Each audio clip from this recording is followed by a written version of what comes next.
And సమంతకి ఏది అంత తొందరగా ఏమీ నచ్చదు, అది చూసిన తర్వాత కూడా అలా కామ్గా వెళ్ళిపోతుంది అని ఒక డైరెక్టర్, ఒక లేడీ డైరెక్టర్ ఏదో ఇంటర్వ్యూలో చెప్పింది. అలాంటి సమంత కూడా అంట జస్ట్ కాపీ చూడగానే ఓ నైస్ అనగానే షీ ఫెల్ట్ వెరీ హ్యాపీ.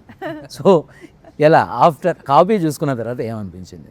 అంటే యూజువలీ నేను ప్రాబ్లం ఏంటంటే when I see myself on screen కదా, నా వల్ల నాకు జడ్జ్మెంట్ పోతుంది. నాకు చాలా క్రిటికల్ సమంత బయటకు వస్తుంది.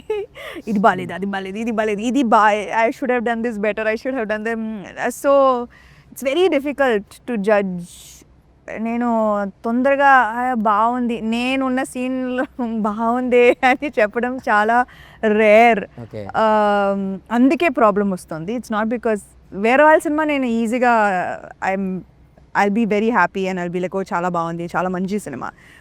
The problem comes when I'm on screen. It's very difficult for me to judge a film. But I do believe నాకు ఎప్పుడు తెలుస్తుందంటే ఒక సీన్ చేసిన తర్వాత, యాక్ట్ చేసిన తర్వాత, that feeling that I get after I finish scene, that's when I feel okay ఏదో ఇక్కడ మంచి జరుగుతుంది.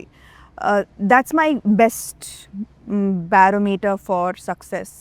సో యాక్చువల్లీ నేను ఈ సినిమాలో ప్రతిరోజు ఎవ్రీ సింగిల్ డే ఇంటికి వచ్చి వావ్ నాకు చాలా లైక్ ఒక తృప్తిగా ఉంది. That as an actor 15 years experience, కానీ ఒక్కొక్క సినిమాలో ఏదో ఒక ఇంప్రూవ్మెంట్ రావాలి కదా.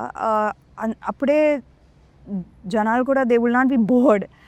సమంత అంటే ఈ యాక్టింగే చేస్తుంది, ఈ ఎక్స్ప్రెషనే వస్తుంది అంటే వాళ్ళు కూడా బోర్ అవుతుంది. And so I feel that with every film, అందుకే కొంచెం టైం తీసుకొని చేస్తున్నాను. So that every movie they see some sort of improvement. So I think that this film definitely has that improvement in my performance, and I was able to improve my performance because of the level of writing and the beautiful scenes that were on paper.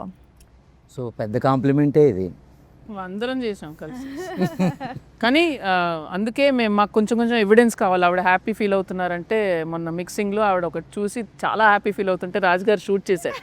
So we have evidence, you were happy.